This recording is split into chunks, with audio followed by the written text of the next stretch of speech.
teman-teman, perkenalkan nama saya Merly Mira Mangirang, kelas pendidikan kimia A semester 6. Halo teman-teman, nama saya Graciela Tangka dari kelas A pendidikan kimia semester 6. Nah, video ini dibuat untuk memenuhi tugas dari mata kuliah kewirausahaan terapan. Nah, kali ini kami akan menjelaskan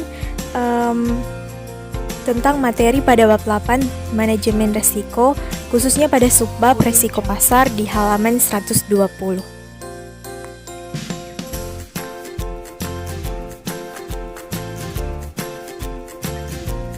Nah, dalam mengelola bisnis atau perusahaan, salah satu masalah fatal adalah bagaimana cara mengelola resiko.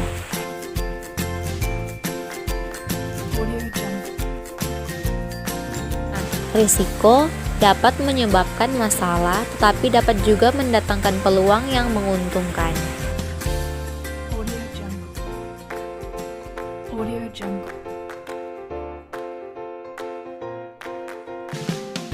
Masalah.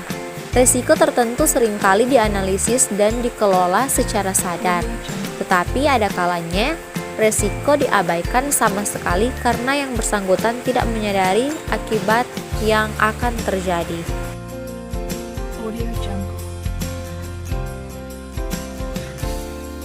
Untuk dapat berkembang, perusahaan harus dapat melihat kekuatan, kelemahan, peluang serta ancaman apa saja yang akan dihadapi perusahaan. Untuk dapat melihat ancaman dan peluang, perusahaan harus memiliki manajemen risiko. Nah, manajemen risiko adalah suatu pendekatan terstruktur atau metodologi dalam mengelola ketidakpastian yang berkaitan dengan ancaman, di mana rangkaian aktivitas manajemen risiko menyangkut penilaian risiko dan pengembangan strategi untuk mengelolanya dan mitigasi risiko dengan menggunakan pemberdayaan atau pengelolaan sumber daya. Strategi yang dapat diambil antara lain adalah memindahkan risiko kepada pihak lain, menghindari risiko, mengurangi efek negatif risiko, dan menampung sebagian atau semua konsekuensi risiko tertentu.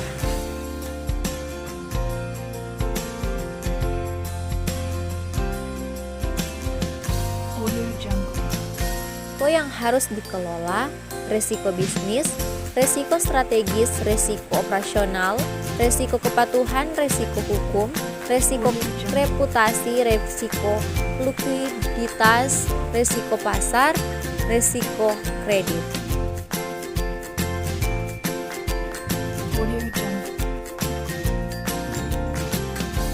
Risiko yang sifatnya umum dan menyeluruh serta dialami oleh seluruh perusahaan adalah risiko pasar.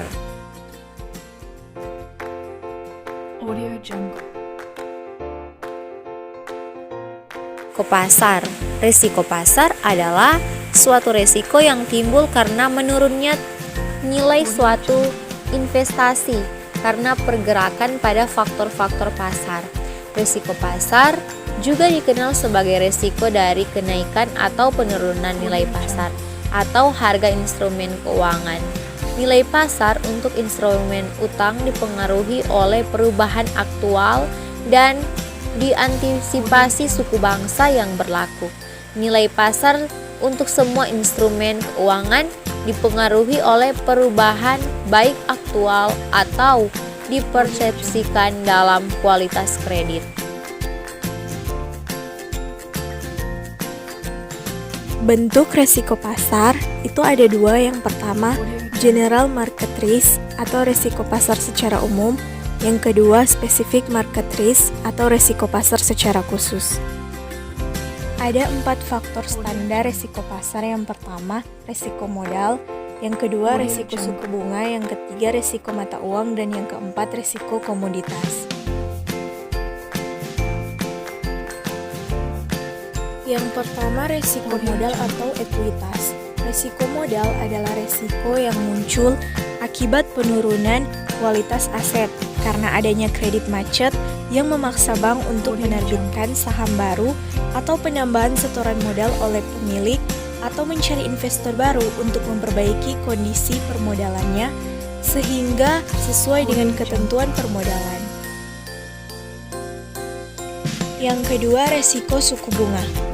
Resiko suku bunga adalah resiko yang timbul karena nilai relatif aktiva berbunga seperti pinjaman atau obligasi akan memburuk karena peningkatan suku bunga.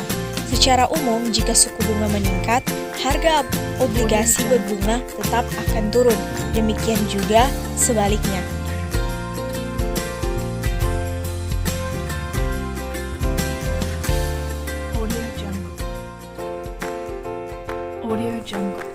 Yang ketiga, resiko nilai tukar.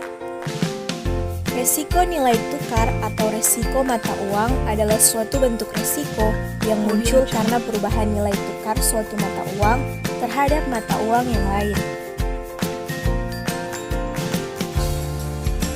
Yang keempat, ada resiko komoditas. Resiko kerugian pada posisi keuangan akibat perubahan nilai komoditas. Resiko translasi nilai tukar atas seluruh posisi falas pada neraca baik trading maupun banking book. Selanjutnya, ada teknik pengukuran resiko pasar. Teknik pengukuran resiko pasar dengan menggunakan deviasi standar, VAR, kemudian stress testing. Setelah mengetahui lebih jauh mengenai resiko pasar, untuk dapat mengelola resiko, kita harus menerapkan tahapan manajemen resiko. Nah, berikut ini adalah tahapan manajemen resiko. Teman-teman bisa baca di layar.